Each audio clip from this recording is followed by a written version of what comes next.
Con la ayuda de nuestro Señor, hoy vamos a estar terminando la tercera epístola de Juan. Ha sido un recorrido fantástico. La verdad que superó todas nuestras expectativas. Las cartas de Juan dejó grandes enseñanzas en nuestros corazones. Pudimos ver la gloria del Padre en Jesucristo en la exposición de estas epístolas. Hoy vamos a continuar con la segunda parte de la tercera carta de Juan. La segunda parte del mensaje, comprometidos con la verdad. Vimos que en el contexto de la carta había un anciano, un líder de la iglesia llamado Diótrefes que se había enseñoreado de la iglesia. Y Juan escribe a esta carta con el propósito de tratar esa situación. Y al tratarlo, lo primero que hace es elogia a Gayo, que era el receptor original de esta carta. Gayo era una persona que estaba comprometido con la verdad, comprometido a sostener la verdad. Vimos que en aquel tiempo era fundamental la hospitalidad a los viajeros itinerantes que iban proclamando el Evangelio. Y no solamente la hospitalidad, sino el sustento verdaderamente. Había un apoyo económico. Esas personas se encargaban de sustentar a los predicadores itinerantes, a los apóstoles, a los maestros, a los profetas y a todas aquellas personas que llevaban el Evangelio. Gayo era una de estas personas que estaba comprometido a sostener la verdad. Utilizaba todos sus recursos para poder apoyar la obra y de esa manera que el Evangelio pueda ser expandido a las naciones. Entonces, Juan escribe esta carta a Gayo y esta carta llega a Gayo a través de Demetrio. Demetrio era la persona que estaba llevando la carta. Esta era la forma que generalmente se trataban en tiempo de los apóstoles las situaciones. Los apóstoles escribían una carta y enviaban a una persona y en la misma carta recomendaban a esa persona. Van a ver eso en las epístolas de Tito, en las epístolas de los Corintios, en las epístolas de Timoteo. Siempre hay ese patrón, ¿verdad? El apóstol recomendaba a la persona que llevaba la carta para saber que esa era una persona autorizada. Entonces, en la segunda parte viene el tema central. Ahora vamos a exponer el tema central de la carta, que es la oposición de Diótrefes a la autoridad apostólica. Diótrefes rechazaba la autoridad de los apóstoles. Diótrefes rechazaba la palabra de Dios. Y esto comienza a partir del versículo 9. Vamos a leer, hermanos, para dar inicio a nuestro mensaje de hoy. La segunda parte de comprometidos con la verdad. Verso 9 de la tercera epístola. Dice: yo he escrito a la iglesia, pero Diótrefes, al cual le gusta tener el primer lugar entre ellos, no nos recibe. Por esta causa, si yo fuere, recordaré las obras que hace parloteando con palabras malignas contra nosotros. Y no contento con estas cosas, no recibe a los hermanos, y a los que quieren recibirlos se lo prohíbe y los expulsa de la iglesia. Amado, no imites lo malo sino lo bueno. El que hace lo bueno es de Dios, pero el que hace lo malo no ha visto a Dios. Todos dan testimonio de Demetrio y aún la verdad misma. Y también nosotros damos testimonio. Y vosotros sabéis que nuestro testimonio es verdadero. Yo tenía muchas cosas que escribirte, pero no quiero escribírtelas con tinta y pluma, porque espero verte en breve y hablaremos cara a cara. La paz sea contigo, los amigos te saludan. Saluda tú a los amigos, a cada uno en particular.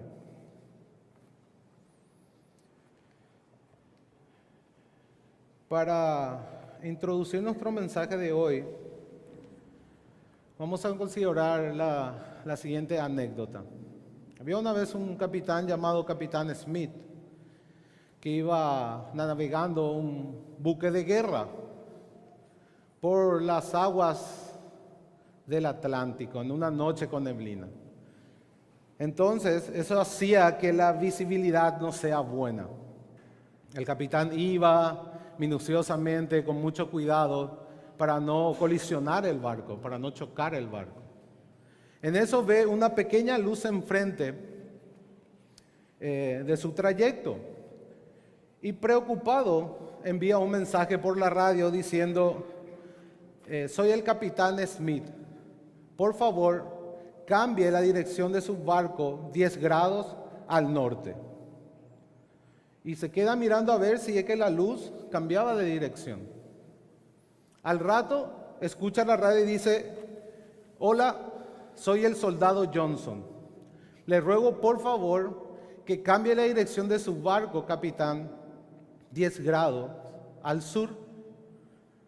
Y en eso el capitán medio comienza ya a enardecerse, porque un soldado le está dando instrucciones a él siendo capitán. Y en el rango del capitán es ese que tiene más autoridad que el soldado. Entonces el capitán agarra y le dice: le ordeno inmediatamente, soldado Johnson, que desvíe su barco 10 grados al norte. Y se queda esperando y mirando la luz, y la luz no se desvía.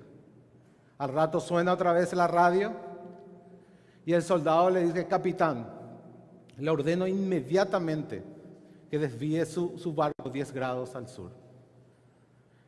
Y en eso el capitán, ya enardecido, enfurecido, gritando, agarra la radio y dice: inmediatamente, soldado, por esto yo le puedo mandar a juicio de guerra. Usted está poniendo en peligro este barco y toda la tripulación que va adentro. Soy un buque de guerra, soy el capitán de un buque de guerra, le dice el capitán. Y el soldado otra vez le responde en la radio y le dice: con mucho respeto, capitán, le ruego inmediatamente que desvíe su barco 10 grados al sur. Soy un faro. El capitán pensaba que era un barco, pero la luz que estaba viendo era un faro que estaba inamovible. El capitán estaba por colisionar contra la orilla, contra un muelle, y él, pensando que era otro barco, le daba orden a un faro. Pero un faro es inamovible. El faro está ahí y ahí terminó el agua. El capitán iba a colisionar y él estaba queriendo ordenar a un faro a que cambie de lugar. Y así mismo ocurre con la palabra de Dios. La palabra de Dios es un faro inamovible que no puede acomodarse a nuestros trayectos, a nuestros deseos, a nuestros planes, sino que somos nosotros los que debemos de someternos a la autoridad del faro de la palabra que alumbra nuestro caminar. Esto era lo que estaba haciendo Diótrefes en la iglesia. Diótrefes quería cambiar la palabra conforme a sus deseos egoístas, conforme a sus propósitos y a sus motivos pecaminosos. Él se había adueñado de una iglesia y había rechazado la autoridad apostólica de Juan. Juan era apóstol del Señor Jesucristo. Para hoy nosotros, Juan es la palabra de Dios. Juan escribió la palabra de Dios. La palabra de Dios representa la autoridad apostólica. Y Juan ahora enfrenta esta situación de Diótrefes. Muchas veces nosotros tenemos esta misma actitud de Diótrefes. Así como dijimos en el sermón pasado que la palabra compromiso es casi una grosería el día de hoy, yo creo que la segunda palabra que le acompaña es la autoridad de la palabra. Somos reacios, hermanos, a someternos a la autoridad de la palabra y a toda autoridad. Y el Señor nos dice que todas las autoridades fueron puestas por Dios, están ahí por Dios. Debemos de someternos a la palabra de Dios. Cada vez que nos exponemos a la palabra de Dios, no debemos de tratar de acomodarla a nuestros planes, a nuestros propósitos, a nuestras motivaciones egoístas, sino que debemos doblegarnos y mansamente, humildemente, recibir la palabra de Dios y acomodar todas nuestras vidas, todos nuestros propósitos, todos nuestros planes a la palabra. Ahora vamos a ver cómo Juan trata esta situación. Vamos a ver primeramente quién era Diótrefes. El texto nos dice en el verso 9 que Juan había escrito a la iglesia. Juan había escrito a la iglesia. Ahora no sabemos exactamente, no podemos decir de manera, estando 100% seguro, de que Gayo y Diótrefes estaban en la misma iglesia. Puede ser que sí, o como puede ser que no. Lo que sí podemos saber es que Gayo por lo menos estaba cerca de la iglesia de Diótrefes y funcionaba como un punto de apoyo para los enviados de Juan y para todos aquellos que llegaban a esa zona a traer el evangelio, a traer la palabra de Dios. Por eso es que Juan escribe a Gayo para encontrar un apoyo ahí, para tratar la situación con la iglesia de Diótrefes. Juan nos dice que había escrito a la iglesia donde Diótrefes era un líder y se había adueñado de esa iglesia. Nos dice, pero Diótrefes, al cual le gusta tener el primer lugar entre ellos, no nos recibe. Y acá cuando Juan dice que le gusta tener el primer lugar entre ellos, utiliza el mismo verbo de Colosenses 1:18. Vamos a leer, hermanos, Colosenses 1:18.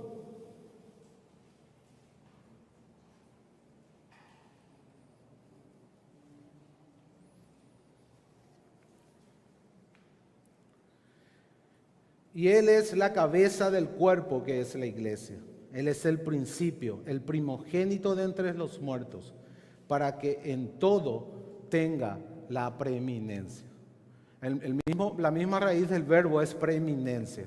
A Diótrefes le gustaba tener la preeminencia en la iglesia. Ocupaba el trono, el lugar que solamente le pertenece a Jesucristo.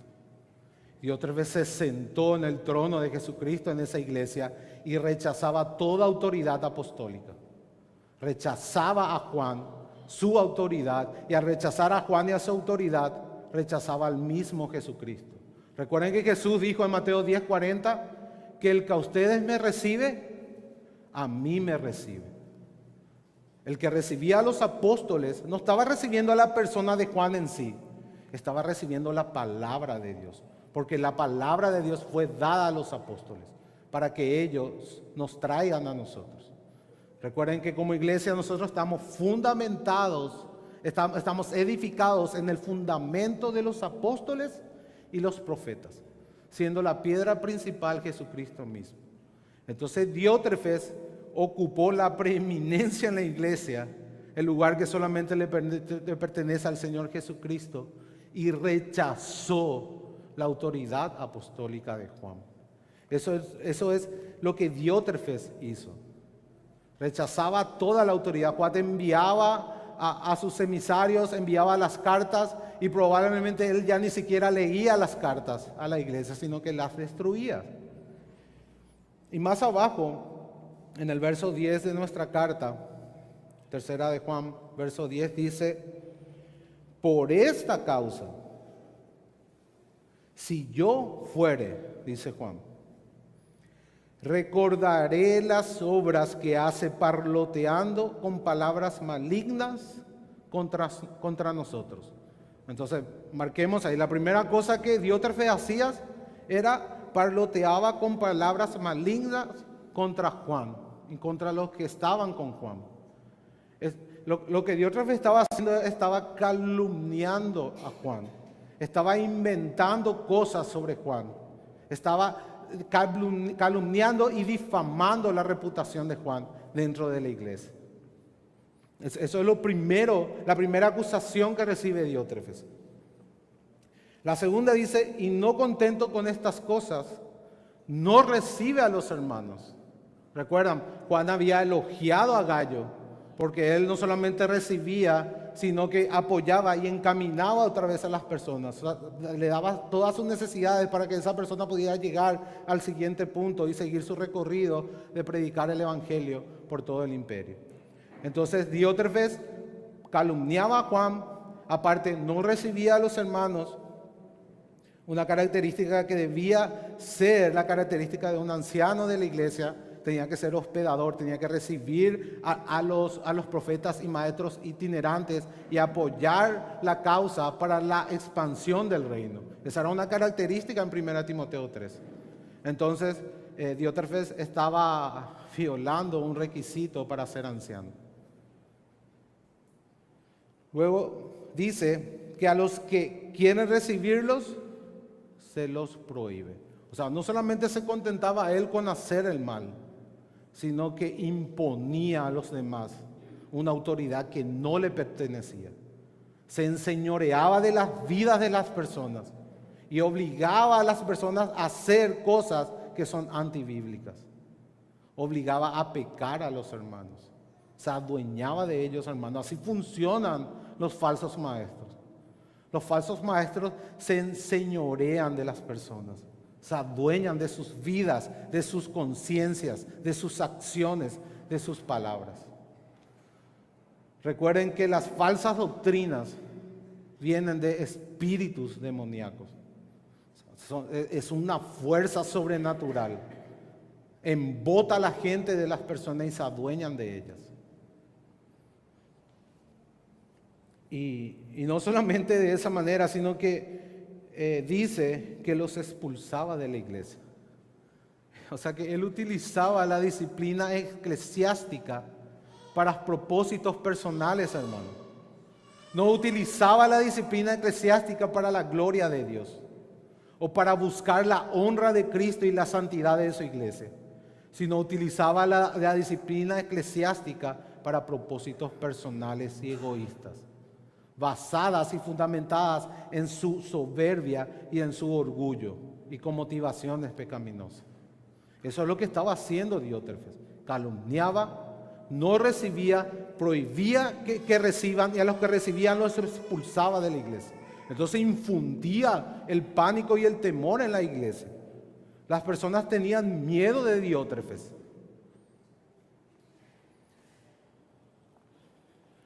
Es muy interesante ver que Diótrefes utilizó una verdad que Juan había dado en la segunda epístola y la distorsionó. Vamos a leer segunda de Juan, la carta que está un poquitito antes, segunda de Juan, desde el verso 10 al 11. ¿Recuerdan el consejo de Juan de cómo debían de tratar a los falsos maestros? Dice, si alguno viene a vosotros y no trae esta doctrina, hablando de la deidad de Jesucristo, no lo recibáis en casa, ni le digáis bienvenido, porque el que dice bienvenido participa en sus malas obras. Entonces Diótrefes agarra esta enseñanza de Juan, la distorsiona y la aplica a Juan. Y hace que la iglesia no le diga bienvenido a Juan y a sus emisarios, y no le dé ningún tipo de apoyo. Esta palabra bienvenido no significa solamente recibir en tu casa, sino que significa apoyar económicamente, satisfacer todas sus necesidades. Dijimos inclusive que Diótrefes distorsiona la palabra de Dios y la aplica a los verdaderos maestros. La aplica al apóstol Juan y a sus emisarios. Esta es la manera que generalmente funcionan, o que la forma que generalmente los falsos maestros actúan en la iglesia. Ellos agarran un poco de verdad o mucho de verdad, pero la distorsionan o la aplican de una manera incorrecta. Suele ser el patrón en que los falsos maestros actúan. Recuerden que Pablo dijo que los ministros de Satanás se visten como ángel, que Satanás mismo se viste como ángel de luz, así como sus ministros. Nadie va a aparecer, hermanos, negando a Cristo ahí por la puerta, sino que van a tener apariencia de piedad, pero van a negar la eficacia de la misma, por la forma en que se comportan. Juan nos había dado unas instrucciones de cómo debemos de reconocer a los verdaderos creyentes en la primera epístola. ¿Recuerdan? Nos dio tres pruebas que tenemos que hacer para saber si alguien es cristiano o no. Primero era una prueba doctrinal, luego era una prueba moral y luego estaba la prueba del amor. Diótrefes no pasaba la prueba del amor. Porque el que dice que ama a Dios pero aborrece a su hermano es un mentiroso, dice Juan. Y otra vez no estaba amando a sus hermanos. Es más, no estaba amando la palabra de Dios, estaba rechazando la palabra de Dios. Estaba rechazando la autoridad apostólica. ¿Cómo eran las características de estas personas? ¿Cómo hacían para adueñarse así de toda una iglesia? Pero aquí llama la atención, hermanos. Vamos a mirar un poco las escrituras, a ver cómo eran los falsos maestros, cómo eran estas personas que se enseñoreaban de la iglesia. Y muchas veces no solamente estaban en una iglesia local, sino que muchas veces eran los maestros itinerantes que iban recorriendo la iglesia y llegaban a una iglesia y se adueñaban de esa iglesia y se aprovechaban de los hermanos y les sacaban todo lo que podían, les engañaban y abusaban de ellos. Vamos a ver un ejemplo claro en la segunda epístola a los Corintios. En el capítulo 11 de la segunda epístola a los Corintios. Capítulo 11, la segunda epístola a los Corintios, verso 18. Una característica esencial de estos falsos maestros es lo que nos dice acá Pablo. Dice, puesto que muchos se glorían según la carne. Se glorían según la carne. El envanecimiento, hermanos. La falta de humildad, la falta de servicio. Generalmente los falsos maestros quieren servirse de las personas. No quieren servir. Y ese no es el ejemplo que nos dejó nuestro Señor Jesucristo. Él vino para dar su vida en rescate de muchos. Él no vino para ser servido, sino para servir, dando su vida en rescate por muchos, dice la palabra de Dios. En cambio, la característica esencial de los falsos maestros es que ellos se vanaglorian. Ellos quieren servirse de los demás. No tienen un espíritu de servicio. Se glorían en la carne, como dice Pablo. Pablo justamente estaba exhortando a los corintios porque estaban tolerando a los falsos maestros en la iglesia. Dice, también yo me gloriaré, hablando de segunda por decirlo Pablo, porque de buena gana toleráis a los necios, siendo vosotros cuerdos. Los necios, todos aquellos que se glorían en la carne, son necios delante de Dios. Imagínate estando delante de Dios y vos venís y te presentás con todos tus talentos y tus dones delante del Señor. Es una necedad, hermanos. Somos polvo delante de Dios. Y polvo es mucho ya. ¿Cómo vamos a gloriarnos delante de Dios y su iglesia? La iglesia es el Señor. La iglesia es Jesucristo. Jesucristo es su cabeza, es su cuerpo. No podemos venir a la iglesia queriendo gloriarnos de nuestra carne, queriendo envanecernos de nuestros dones y talentos. El único que puede tener preeminencia en la iglesia es el Señor Jesucristo. Todos nosotros somos humildes y siervos inútiles delante de Él. Él hizo todo por nosotros. Él hizo todo por nosotros, hermanos. Pablo dice el 20, fíjense cómo eran los falsos maestros, hermanos.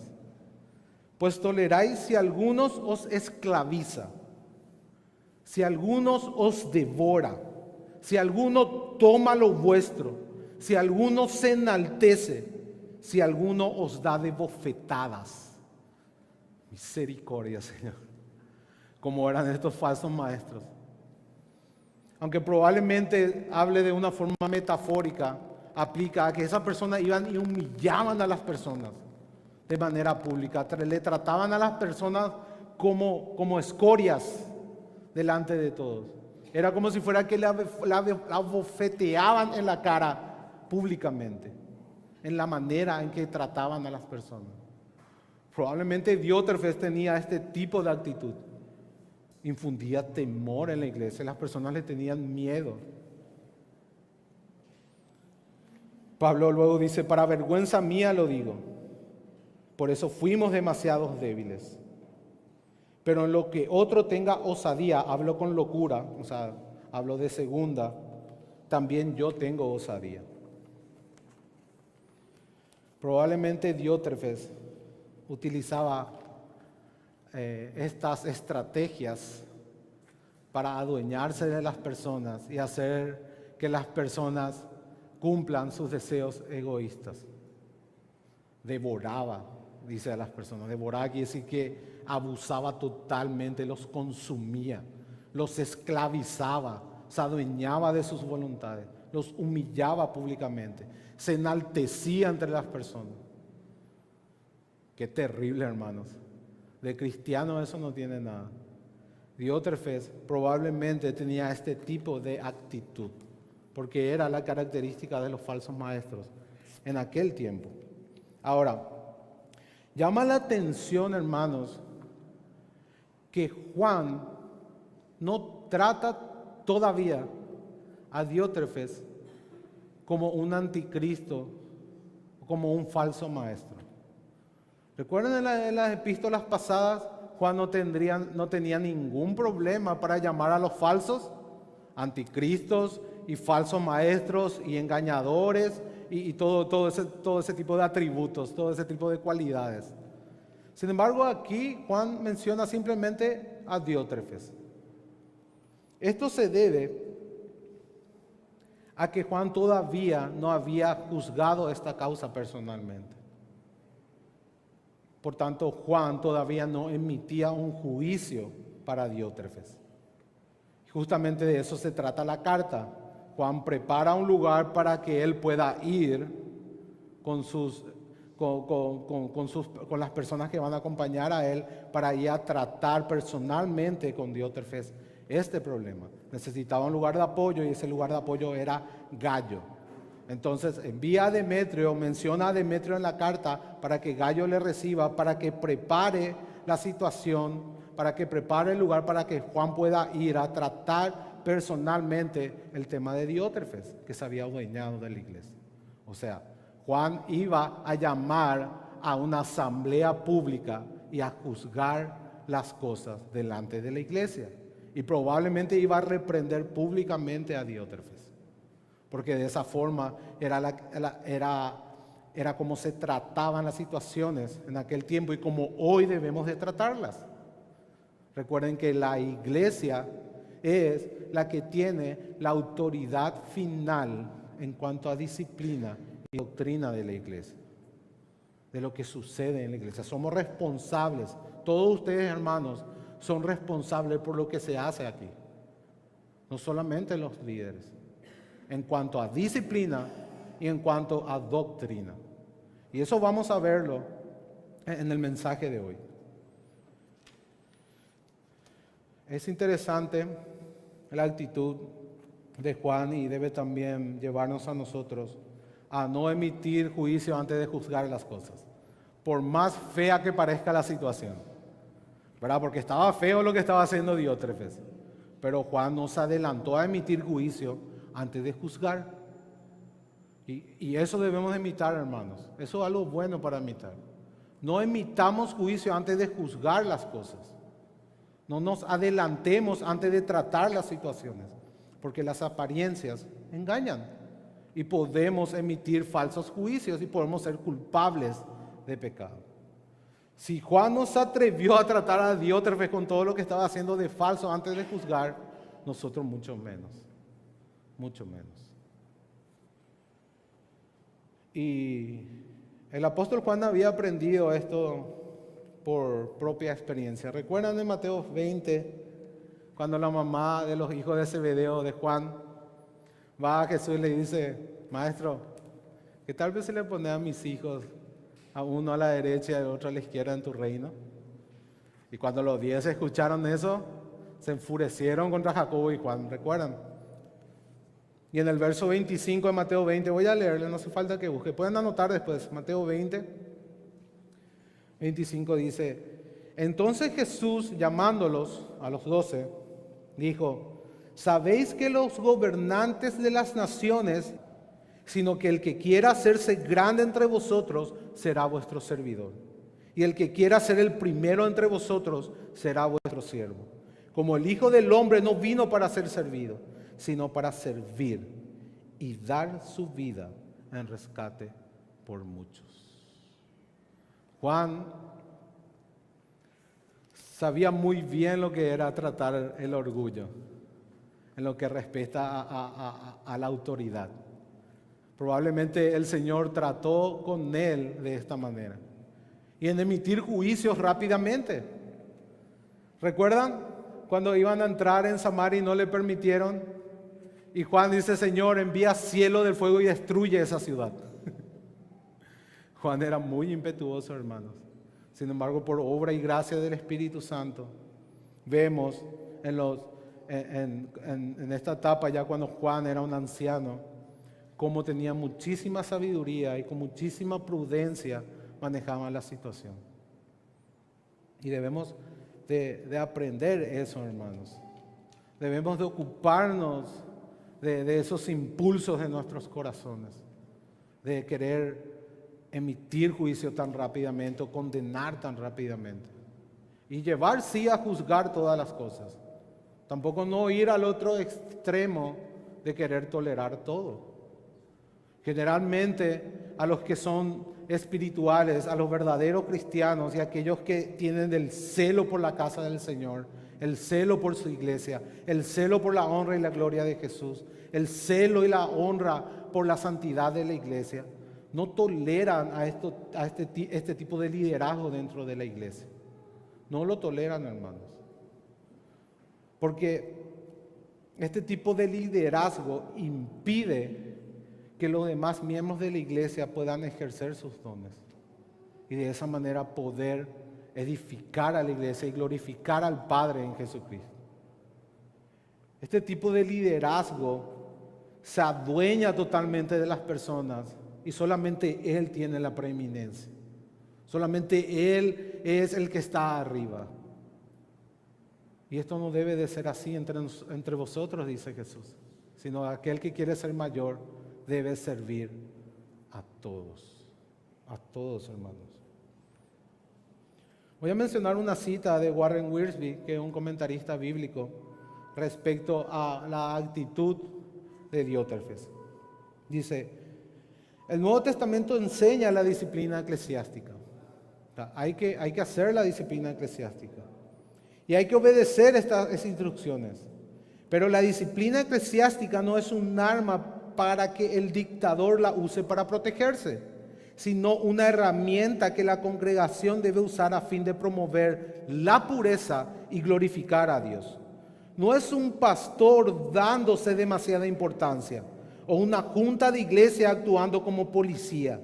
Es el Señor ejerciendo autoridad espiritual mediante una iglesia local a fin de rescatar y restaurar a un hijo de Dios que se ha descarriado. Ese es el propósito de la disciplina eclesiástica. No se busca enseñorearse o utilizar la disciplina para el bien de una persona o para los intereses de una persona, sino es para la santidad y la gloria de Dios. Ese es el propósito. Y el propósito no es condenar a las personas, sino restaurar a las personas. Volver a las personas a la comunión con Dios, porque el pecado aparta de la comunión de Dios.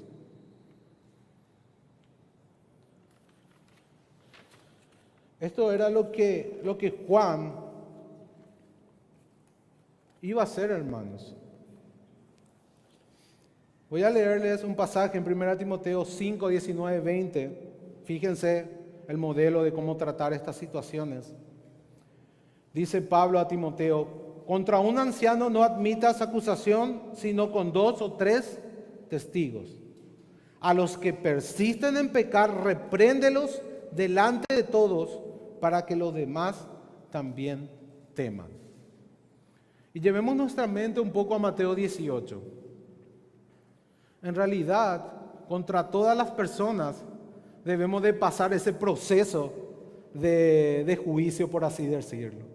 Primero, la reprensión personal. luego 2 o 3 testigos. Si esa persona no se arrepiente, ¿qué se hace? Se lo reprende delante de toda la iglesia. Y ahí la iglesia tiene la palabra final. Si esa persona no se retracta, no se arrepiente, no reconoce en base a la palabra que ha pecado, entonces debe de ser, dice Pablo, repréndelos delante de todos. ¿Se dan cuenta que Pablo lo único que está haciendo está siguiendo el consejo de Jesús? Está poniendo Mateo 18, le está dando Mateo 18 a Timoteo para que enseñe en Éfeso. Eso es lo que está haciendo Pablo. Pablo había dejado a Timoteo en Éfeso. Timoteo estaba en Éfeso con autoridad apostólica, porque estaba en representación de Pablo, no estaba por cuenta propia, para poner los fundamentos de la iglesia. En Éfeso también se habían levantado falsos maestros que estaban enseñando falsas doctrinas. Entonces Pablo se va y deja a Timoteo para que Timoteo enfrente a los falsos maestros y ejerza la disciplina eclesiástica para buscar la santidad de la iglesia y la gloria de Dios. Ese era el contexto de primera y segunda de Timoteo. Todo lo que pasa ahí se está desarrollando en Éfeso y Timoteo viene con autoridad apostólica en nombre de Pablo. En el 18 y 20 de 1 Timoteo 1 también dice: este mandamiento, hijo Timoteo, te encargo. ¿Viste? Había un encargo de Pablo a Timoteo para que conforme a las profecías que se hicieron antes en cuanto a ti, milite por ellas la buena milicia, manteniendo la fe y buena conciencia, desechando la cual naufragaron en cuanto a la fe algunos, de los cuales son Himeneo y Alejandro, a quienes entregué a Satanás para que aprendan a no blasfemar. Pablo ejercía la disciplina eclesiástica, pero de una manera correcta. Cuando dice que entregó a Satanás, lo que Pablo quiere decir es que llevó a juicio delante de la iglesia, que Himeneo y Alejandro no se arrepintieron, por tanto fueron expulsados de la membresía, fueron expulsados de la comunión de la iglesia, para que aprendan a no blasfemar, para que se arrepientan. Fíjense que el propósito final de la expulsión pública otra vez es para que se arrepientan, no es para condenar, es para que se arrepientan, hermanos, para que vean su situación espiritual y reconozcan sus pecados. El mismo caso ocurre en Creta. Pablo le deja a Tito en Creta para tratar la misma situación. Había falsos maestros que se habían adueñado de esa iglesia joven que aún no tenía una estructura eclesiástica, aún no había nombrado ancianos ni pastores. Vinieron los falsos maestros y comenzaron a aprovecharse de las personas, a enseñar falsa doctrina. Entonces Pablo envía a Tito a Creta para que él estableciese ancianos y pusiera en orden las cosas y reprenda y expulse a todos aquellos que no querían someterse a la autoridad apostólica, que es la palabra de Dios. Dice en Tito 1, 10 al 14: porque hay algunos contumaces, habladores de vanidades y engañadores, mayormente los de la circuncisión, a los cuales es preciso tapar la boca, que trastornan casas enteras, enseñando por ganancia deshonesta lo que no conviene. Uno de ellos, su propio profeta, dijo: los cretenses, siempre mentirosos, malas bestias, glotones ociosos. Este testimonio es verdadero, por tanto, repréndelos duramente para que sean sanos en la fe, no atendiendo a fábulas judaicas ni a mandamientos de hombres que se apartan de la verdad. En el 2.1 dice: pero tú habla lo que está de acuerdo con la sana doctrina. Y en el 2.15 dice: esto habla, exhorta y reprende con toda autoridad. Nadie te menosprecie. Vemos, hermanos, el celo de los apóstoles por guardar la santidad de la iglesia. Y también el celo porque sea Jesús el único que tenga preeminencia en la iglesia. Solamente la palabra de Dios es la que debe de estar por encima de nosotros. Es la palabra de Dios la que nos dice cómo debemos de vivir, cómo debemos de conducirnos y cómo debemos de hacer iglesia. Y todos nosotros debemos de ocuparnos con temor y temblor a que eso ocurra de esa manera. Debemos de velar por la doctrina de la iglesia y por la santidad de la iglesia. Todos nosotros, hermanos. Y miren, vamos a leer unos pasajes para ilustrar que no solamente es función del liderazgo. En Gálatas también habían llegado falsos maestros y habían distorsionado la enseñanza apostólica. Y Pablo le reprende a toda la iglesia, a todos los miembros, no solamente a los pastores. En Gálatas 1:6 dice: estoy maravillado de que tan pronto os hayáis alejado del que os llamó por la gracia de Cristo para seguir un evangelio diferente. No que haya otro, sino que haya algunos que os perturban y quieren pervertir el evangelio de Cristo. Mas si aún nosotros o un ángel del cielo os anunciare otro evangelio diferente del que os hemos anunciado, sea anatema. Y fíjense ahí cómo Pablo inclusive se somete a esa autoridad siendo apóstol. Si aún nosotros le predicamos otro evangelio, seamos malditos por Dios. Pablo le reprende a toda la iglesia. Le dice: ¿cómo ustedes dejan que vengan los falsos maestros y distribuyan esa falsa enseñanza de la iglesia? ¿Cómo ustedes permiten eso? ¿Cómo ustedes, iglesia del Señor Jesucristo, permiten a los falsos maestros entrar en sus iglesias así porque sí nomás? En Gálatas 3:1 dice: oh Gálatas insensatos, ¿quién os fascinó para no obedecer la verdad? Y en el verso 3 dice: tan necios sois. Fíjense la represión dura del apóstol a toda la iglesia por permitir que eso suceda.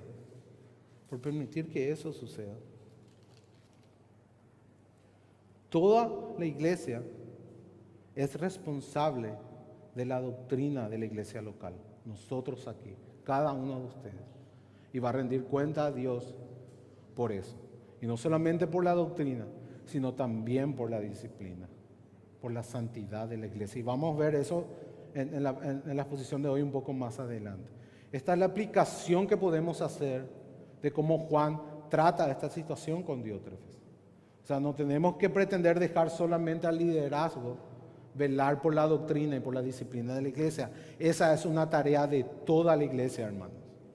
Y toda la iglesia tiene la autoridad final sobre esas cosas. Como vimos en Mateo 18, la última instancia judicial, por así decirlo, es la iglesia reunida. La iglesia local reunida. Y ese patrón se ve en todo el Nuevo Testamento. Vamos a mirar una secuencia a partir de 1 Corintios 4. Abran su Biblia, hermanos, porque es importante que lean esta secuencia de cómo Pablo trataba las situaciones y cómo la iglesia tenía la autoridad final en todas las cosas. Cómo la iglesia debía de ocuparse en velar por la santidad de la iglesia, por la doctrina de la iglesia, por la obediencia de la iglesia a las Escrituras, al fundamento apostólico. 1 Corintios capítulo 4, verso 17.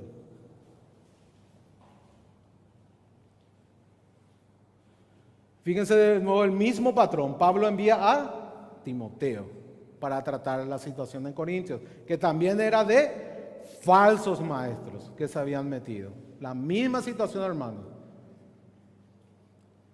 Por esto mismo os envío a Timoteo, que es mi hijo amado y fiel en el Señor, el cual os recordará mi proceder en Cristo y de la manera que enseño en todas partes y en todas las iglesias. Mas algunos están envanecidos, como si yo nunca hubiese de ir a vosotros. Pero iré pronto a vosotros si el Señor quiere.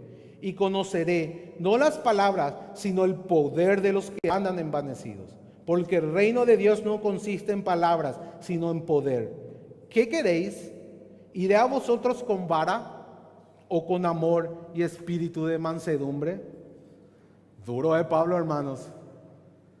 Duro de Pablo. Ahí lo que estaba diciendo en Corintios, venían los filósofos y mucha palabrería y muchas doctrinas de hombres y mucha elegancia en el hablar, pero poco poder de Dios. No había evangelio, no había la palabra, no había el poder del reino. Y por eso Pablo dice, porque el reino de Dios no consiste en palabras, sino en poder. Sino en poder. Y Pablo le dice a los corintios, cuando vaya, voy a tener que ejercer disciplina. Ahora, voy a ir con vara, voy a ejercer disciplina o voy a ir con amor y mansedumbre. Esa es la pregunta del Pablo a la iglesia, llamándole la atención. Seguimos la secuencia del siguiente capítulo, capítulo 5 de Corintios, el verso 4, para seguir un poco el desarrollo de esa situación. Fíjense qué se tenía que hacer en estas situaciones. Dice, en el nombre de nuestro Señor Jesucristo, reunido vosotros, iglesia, vosotros, asamblea local, reúnanse para tratar estas cosas. Y mi espíritu, con el poder de nuestro Señor Jesucristo, con su palabra como autoridad sobre todos. Su palabra, no hombres, su palabra. El tal sea entregado a Satanás para destrucción de la carne, a fin de que el espíritu sea salvo en el día del Señor Jesucristo. En el mismo caso, había una persona que estaba adulterando con su madrastra. La iglesia estaba tolerando, no estaba velando por la disciplina, por la santidad. Pablo les urge, les exhorta a que traten esa situación, a que se reúna toda la iglesia y si es necesario expulsar a esa persona si no se arrepiente. Fíjense que de nuevo la iglesia reunida, la iglesia como un todo, es la que tiene la autoridad final sobre asuntos de disciplina eclesiástica. En el 6 dice, no es buena vuestra jactancia. ¿No sabéis que un poco de levadura leuda toda la masa? La típica ilustración de Jesús y de los apóstoles de que no debemos de permitir, hermanos, este tipo de conductas dentro de la iglesia. Que la iglesia debe estar ocupada en velar por la santidad. Porque la iglesia tiene el propósito de reflejar el carácter de Dios en el mundo para glorificar al Padre en Jesucristo por obra y gracia del Espíritu Santo. Ese es el propósito de la iglesia, es reflejar el carácter de Dios, es para la gloria de Dios. Inclusive con más prioridad que ir a hacer misiones. El principal propósito de la iglesia es reflejar el carácter de Dios cuando hace eso. Para eso la iglesia está, hermanos. Por eso debemos de velar por la santidad de la iglesia. Y en esto era lo que los apóstoles estaban ocupadísimos en el primer siglo. Y ahora que tienen esto en mente, cuando lean las epístolas van a ver siempre este patrón de conflictos en el Nuevo Testamento. Siempre los apóstoles tratando en asuntos de santidad de la iglesia. Porque esa es su voluntad, nuestra santificación. Siguiendo la secuencia, en el capítulo 6 otra vez de 1 Corintios.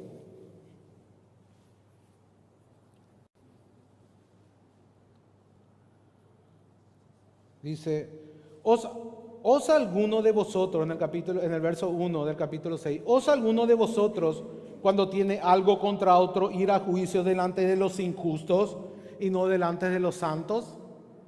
Y aquí está poniendo un poco de aplicaciones más prácticas, más detalladas. Fíjense, hermanos, que había en Corintios personas que tenían conflictos y iba y le demandaba ante los incrédulos a su hermano. ¿Qué tenía que hacer esa persona? Traer el caso a la iglesia. Y que la iglesia se encargue de juzgar esas cosas primeramente. Primeramente la iglesia. Ahora, cuando haya pasado todo el proceso y por ahí si ese hermano no se arrepintió, entonces fue expulsado de la iglesia, ahí entonces esa persona es considerada como incrédulo, ahí le puede demandar. Porque ahí no es tu hermano. Y ahí, porque es desde el mundo, y en el mundo se tratan las cosas a través de la justicia civil. ¿Se entiende, hermanos? Pero si no hiciste ese proceso, primero tienes que traer el caso en la iglesia. Y la iglesia debe de juzgar. Todos ustedes, estoy hablando de todos ustedes, no de los pastores nomás. Toda la iglesia reunida. Esa es la última instancia, esa es la gran corte suprema de justicia del reino de los cielos. La iglesia local reunida. Dice el versículo 2, ¿o no sabéis que los santos han de juzgar al mundo? Y si el mundo ha de ser juzgado por vosotros, ¿sois indignos de juzgar cosas muy pequeñas? ¿O no sabéis que hemos de juzgar a los ángeles? ¿Cuánto más las cosas de esta vida? Si pues tenéis juicio sobre cosas de esta vida, ¿ponéis para juzgar a los que son de menor estima en la iglesia? O sea, hablando de los jueces civiles. O sea, ¿le consideraba un juez civil más importante que a la iglesia? ¿Que la autoridad que tiene la iglesia para juzgar las cosas? Eso es lo que está diciendo. Para avergonzaros lo digo, pues que no hay entre vosotros sabio, ni aun uno que pueda juzgar entre sus hermanos. Qué duro es Pablo. ¿No hay sabio entre vosotros? ¿No hay personas que conozcan la palabra de Dios, la verdadera sabiduría? ¿No hay personas que temen a Dios, el principio de toda sabiduría, que puedan juzgar todas estas pequeñeces? Dice Pablo. ¿Tienen que recurrir a jueces de menor estima delante de la iglesia para solucionar sus problemas? ¿Por qué no recurren a la iglesia? ¿Por qué no usan la autoridad que le dio Dios como iglesia para juzgar todas las cosas en cuanto a disciplina y doctrina? Usen esa autoridad que les dio Dios, dice Pablo. Eso es lo que está diciendo, hermanos. Eso es lo que está diciendo. Y eso era lo que Juan iba a hacer con Diótrefes y con la iglesia. Y si Diótrefes no se sometía a la autoridad apostólica, a la autoridad de la palabra de Dios, que es decir lo mismo, entonces iba a ser expulsado públicamente de esa iglesia por el mismo apóstol Juan.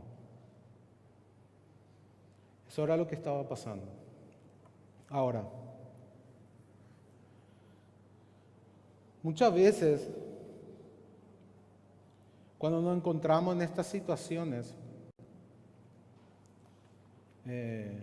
empezamos a justificar de diferentes maneras para no utilizar esta autoridad que nos dio Dios por medio de la iglesia.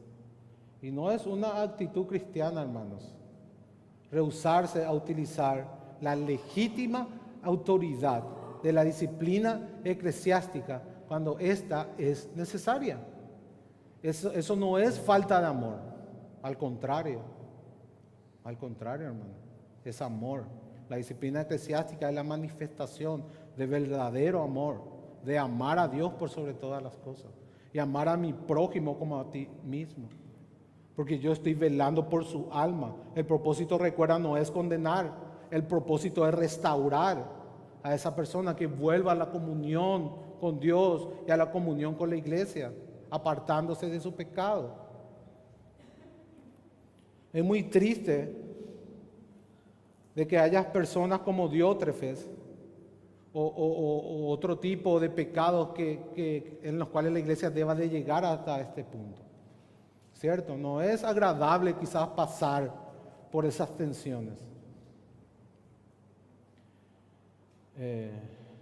Pero es mucho más triste, hermanos, que la iglesia no tome medidas, que la iglesia no se ocupe de sus Diótrefes ni de los pecados de la iglesia, porque demuestra que no tiene verdadero amor por Dios, que no tiene el celo que lo consume por la casa de Dios como tenía el Señor Jesucristo. No demuestra el amor verdadero. O puede demostrar cobardía porque tiene miedo. ¿Recuerdan cómo era Diótrefes, hermanos? Esclavizaba, saudeñaba, devoraba, abofeteaba. Esas personas quizás infundan miedo por su carácter, por cómo son. A veces tenemos miedo de acercarnos, de hablar o de decirle algo, porque son explosivos, son posesivos, son dominantes. Pero el Señor es nuestra fortaleza. Él es el que pelea nuestras batallas. Él es el que nos dijo que va a estar con nosotros todos los días hasta el fin del mundo. Y en Apocalipsis 21:8 nos dice que los cobardes van a tener su parte en el lago que arde con fuego y azufre. La cobardía, hermanos, no es un rasgo cristiano, no es sinónimo de humildad. No podemos decir, no, ¿para qué pelear? No, tenemos que amarnos nomás. ¿Verdad? Esas son frases así bien nuestras. No, mejor cada uno siga por su camino, revolcándose en sus pecados. Qué tierno. No, hermanos, debemos de tratar el pecado por amor a Dios, por amor a la iglesia y por amor a mi hermano. Si algo que tenían los cristianos del primer siglo era que no eran cobardes, hermanos. Daban sus vidas por la causa de Dios y por su verdad. La cobardía no es un rasgo cristiano bajo ninguna circunstancia. Tampoco no podemos pasar estas situaciones en nombre del amor o de la tolerancia, porque esa es una mala interpretación de la tolerancia, es una mala interpretación del amor. El amor es el cumplimiento de la ley, ¿recuerdan? La ley es el cumplimiento del amor, podemos decirlo de forma intercambiable. Entonces, si yo amo de verdad, yo voy a velar para que la ley de Dios sea cumplida, para que el carácter de Dios sea reflejado en su iglesia. Y ese es el verdadero amor.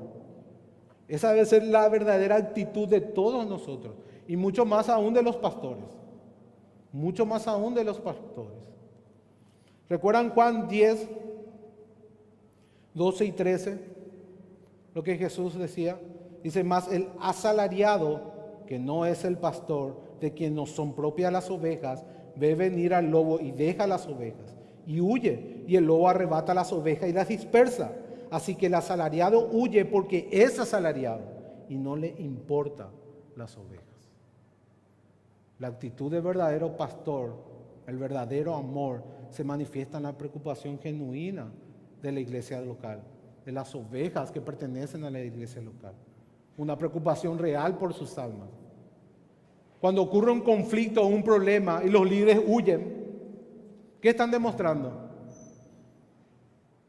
Su egoísmo, su motivación. En realidad ellos están ahí por ellos mismos, no estaban por las personas. No estaban para servir. Y ante el primer problema, se manda a mudar. Y las personas, ¿cómo se quedan? Dispersadas, desorientadas. No saben hacia dónde caminar, no saben hacia dónde ir. ¿Por qué? Porque es asalariado y no le importa las ovejas. Podemos aplicarlo, hermano. La función de los pastores es cuidar al rebaño, supervisar al rebaño, alimentar al rebaño, enseñar al rebaño, guiar al rebaño. A todas estas cosas. Nuestra función es guiar a que ustedes ejerzan su autoridad en cuanto a la doctrina y en cuanto a la disciplina. Nosotros debemos de llevarle a eso, a que ustedes utilicen esa autoridad que tienen delante de Dios. Ese es el papel de los pastores. Y cuando hay problemas, nosotros somos los primeros que debemos de guiar a la iglesia a reconciliar las cosas, a buscar una solución conforme al santo consejo de Dios, conforme al santo consejo de su palabra. Y eso era lo que Juan iba a hacer.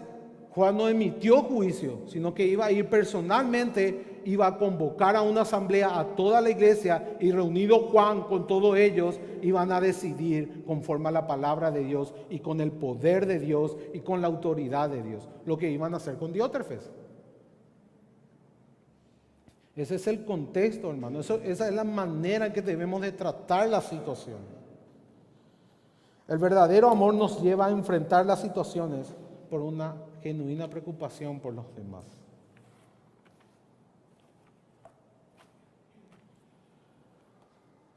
Ahora,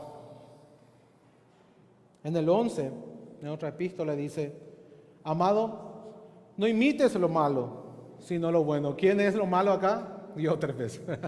Diótrefes era el malo acá. Le dice a Gallo, no imites lo que está haciendo Diótrefes. Continuaba apoyando la obra, apoyando a los viajeros. dándole todo lo que ellos necesitan para que se pueda seguir predicando. Y ahora le envió a Demetrio y tener a Demetrio ahí, atenderle, servirle, darle todas sus necesidades, porque él iba a relevar, a tomar información para que Juan venga a tratar lo que estaba pasando. Entonces le dice, amado, a Gayo, ¿verdad? No imites lo malo sino lo bueno. El que hace lo bueno es de Dios, pero el que hace lo malo no ha visto a Dios. Esta ya es una frase clásica de las epístolas de Juan. O sea, cuando Juan le dice a Gayo que imite lo bueno y no lo malo, hace que mire a Diótrefes, ¿verdad? Y el que hace lo malo no ha visto a Dios.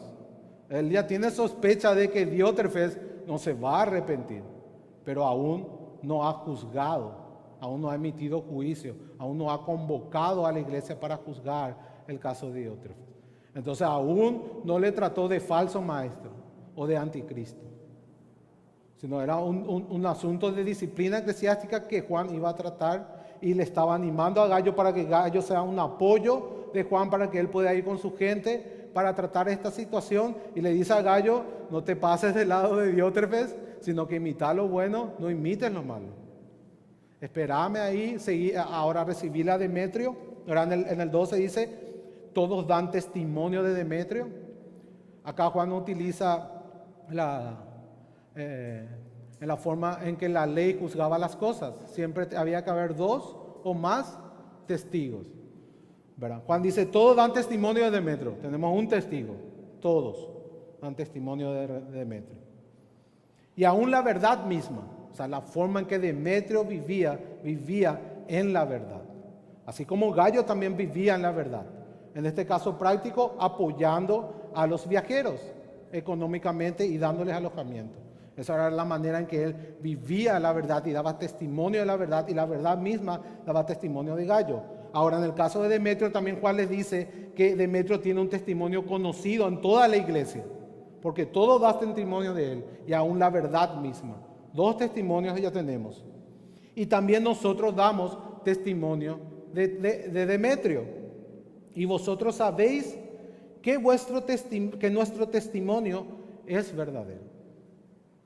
3 testigos, todos, la verdad, y Juan y los suyos daban testimonio de Demetrio. Demetrio era un cristiano conocido por toda la iglesia, eso se hace evidente por la forma en que Juan le presenta, pero no era conocido por Gayo. Entonces Juan le presenta a Demetrio en la carta misma que él estaba llevando a Gayo, para que Gayo le reciba a él. Por todo esto que estaba sucediendo, Juan seguramente previendo de que Gayo no siga o no imita a Diótrefes, le presenta personalmente a Demetrio para que le reciba a Demetrio. Luego dice, y vosotros sabéis que nuestro testimonio es verdadero. ¿Recuerdan los primeros versículos de la primera epístola de Juan? Lo que hemos visto, lo que hemos tocado, lo que hemos palpado tocante al verbo de vida, eso os testificamos. Y recuerden que Juan fue el único que estuvo a los pies de la cruz. Él vio personalmente la crucifixión del Hijo de Dios. Por eso defendía con tanta vehemencia la crucifixión del Hijo de Dios, cosa que los gnósticos negaban en este tiempo. Juan era un testigo visual de todo el ministerio de Jesús, incluyendo la crucifixión. En la crucifixión los demás apóstoles habían abandonado a Jesús. El único que quedó fue el apóstol Juan, con María, la madre de Jesús, y María Magdalena. Entonces, Demetrio era el primer enviado de Juan para tratar el caso de Diótrefes en la iglesia, utilizando o apoyándose en el servicio de Gayo, en el servicio que Gayo daba a los viajeros cristianos. Ahí en el 13 dice, yo tenía muchas cosas que escribirte. Esto nos hace entender de que esta carta fue escrita en un contexto de urgencia. Es una carta de urgencia. Esta es la carta más breve del Nuevo Testamento. Juan escribe de manera urgente para adelantarle a Demetrio que vaya a preparar todo para tratar esta situación de Diótrefes. Yo tenía muchas cosas que escribirte, pero no quiero escribírtelas con tinta y pluma, porque espero verte en breve y hablaremos cara a cara. La paz sea contigo. Los amigos te saludan. Saluda tú a los amigos, a cada uno en particular. Fíjese que Juan llama de amigos. Quizás esa es una manera en que los cristianos no nos tratamos hoy. Utilizamos más la palabra hermanos, hermanas, pero amigos, no.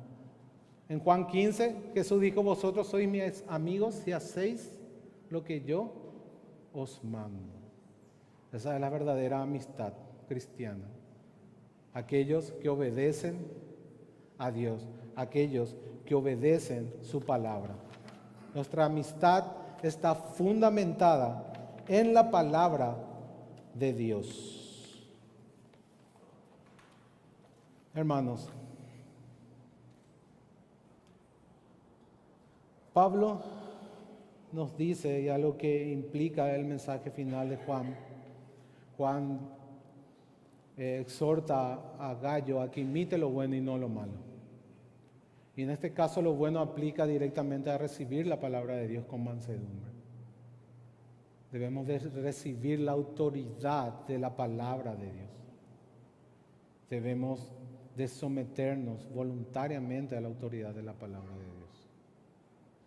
Si hoy reconoces que aún hay áreas en las que te enseñoreas, en las que tú tienes preeminencia de tu vida y no el Señor Jesucristo, en el nombre del Señor Jesucristo yo te exhorto, hermano y hermana, que te arrepientas de tus pecados, que confieses que no has reconocido a Jesús como el Señor de tu vida o el Señor de esa área de tu vida. Y Él es fiel y justo para perdonarte. Hoy voluntariamente debes de decidir poner a Cristo, a Él que sea la preeminencia en toda tu vida.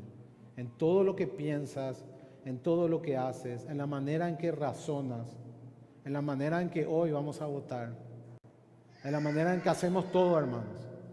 Él tiene que ser la preeminencia en todo, en todo.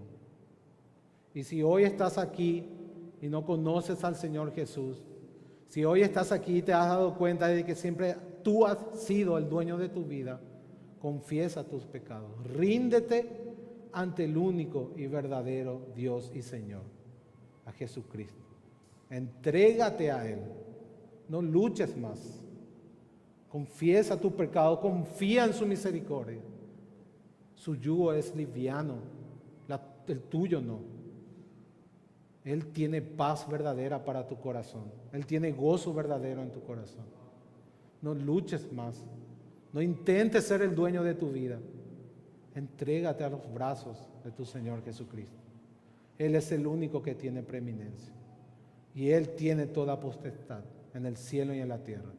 Vas a estar seguro y segura en sus manos. El cual, siendo en forma de Dios, no estimó el ser igual a Dios como cosa que aferrarse, sino que se despojó a sí mismo, tomando forma de siervo y hecho semejante a los hombres, y estando en condición de hombre se humilló a sí mismo, haciéndose obediente hasta la muerte y muerte de cruz, por el cual Dios Padre lo exaltó hasta lo sumo y le dio un nombre que es por sobre todo nombre, para que en el nombre de Jesús se doble toda rodilla y toda lengua confiese que Jesucristo es el Señor, para gloria de Dios Padre. Oremos, Señor. Padre, gracias, Señor. Gracias por enseñar.